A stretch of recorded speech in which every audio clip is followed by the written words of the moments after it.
Hey everybody, you found another episode of Midweek Worship. My name is Jeff and we're Two Cities Church.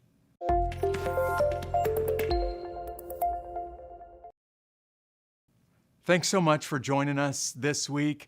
If you found our church for the first time and maybe this is your first time watching this broadcast, I can help you understand why we're doing this theological discussion in the middle of the week by just pointing you to a YouTube video. If you look in the notes below me, there's a link to this video. When you get a chance, go check that out. It'll tell you more about our church. It'll tell you more about this broadcast. We're going to talk about Jesus, my favorite subject in the world to talk about. And about 2 weeks ago, we started talking about the person and work of Jesus. Who is Jesus? That was the topic that we started to talk about last week. And eventually we're going to get to what did Jesus do while he was on earth? The work of Jesus. That's coming in a few weeks. But today we're going to talk about names. And before we even get into the Bible, and the Bible has lots and lots of names. Actually, I'm going to point you to one verse with lots of names for Jesus. But before we even get into the Bible and start talking about the names for Jesus, I want to prepare you for what you're going to hear from the Bible, prepare you for a really honest question tonight. And the best way to prepare you and to get your soul ready to hear from God is maybe for you to sing along with our friend Pete. So he's going to lead you in a song, and then after this song is over with, I'm going to start talking about the names that the Bible gives for Jesus. Why don't you sing along with Pete right now? As the Spirit was moving over the water, Spirit come move over us. Come rest on us. Come rest on us. As the Spirit was moving over the water, Spirit come move over us. Come rest on us. Come rest on us. As the Spirit was moving over the water, Spirit come move over us. Come rest on us. Come rest on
All right, now that we've sung to Jesus, let's start to open up the Bible and read about Jesus a little bit. There are plenty of passages, literally, from the beginning of the Bible, Genesis chapter 3, to the last words of the Bible in Revelation 22. The Bible is just full of references to Jesus, and often the Bible uses references or names like Messiah. Jesus even has a favorite name that he uses for himself.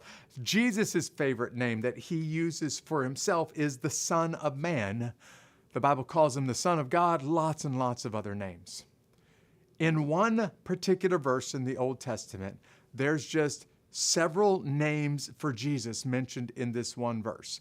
But before we get to that verse from Isaiah, I want to tell you something about the way names worked in Bible times. In the United States today, people choose the stupidest names. Did I say that out loud?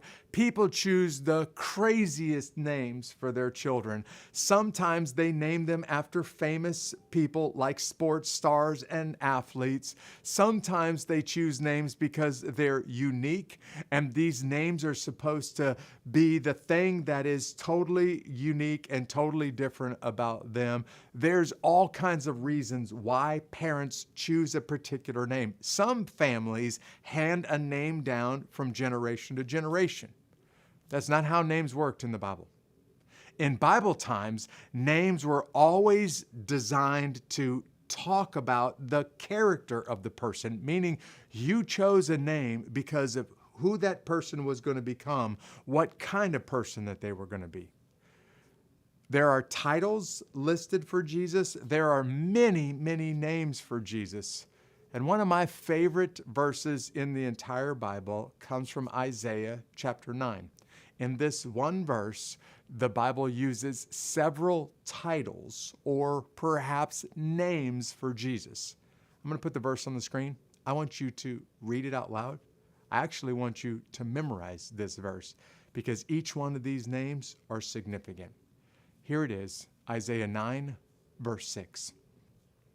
He, speaking of Jesus, will be named Wonderful Counselor, Mighty God, Eternal Father, Prince of Peace. Isaiah 9, verse 6. Look, you don't need me to go into a sermon on each one of those names. That's not what I'm going to do tonight. But I want you to notice, we're talking about one guy. And then I want you to notice the kind of names. If a name was supposed to represent the character, the type of person that they were, that they would become, then I want you to notice the kind of names that we just had here. Wonderful and mighty and eternal. Those are really big, beautiful descriptors of the counselor, the one who speaks directly to your soul, of the mighty God. It doesn't just use the word God, capital G, but the Bible wants us to know, no, he is mighty God, or he is the God above all gods, sometimes referred to as the King of Kings and the Lord of Lords. The Bible calls him the eternal Father and also the Prince of Peace. God himself is eternal, and then God leaves heaven and steps down on earth. And last week I asked you to wrestle with, how does an eternal God who has no beginning, how is he actually born of a virgin and live a temporary life here on earth? And the Bible also calls him the Prince of Peace, meaning all peace ultimately belongs to Jesus. And if you really want peace, pursue Jesus. When you find Jesus, you also find peace.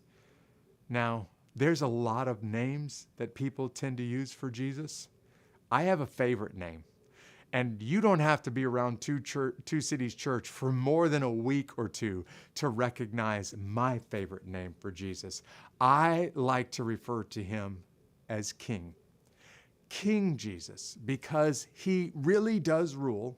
He really does have a dominion. His dominion just happens to be the heavens and the earth and the entire universe. All of that is his kingdom. I like to refer to him as king because only a king can demand the loyalty of his subjects. I like to refer to him as my king because he is a king that is worthy of following, even worthy of giving your life for. So when I talk about Jesus at Two Cities Church, I often use the word king to refer to King Jesus. Do you have a favorite name for Jesus? In fact, this is the thing that I want you to think about and talk about, the question that I'm going to put on the screens for you. What is your favorite name for Jesus or favorite name for Christ? But don't end the broadcast just yet, because the next sentence asks you, why is that your favorite? Why do you tend to use that name for Jesus more than others? What is it about Jesus's nature, about his personhood, that name best represents for you? Why don't you think about this, and why don't you talk about it as we wrap up this broadcast? See you next week.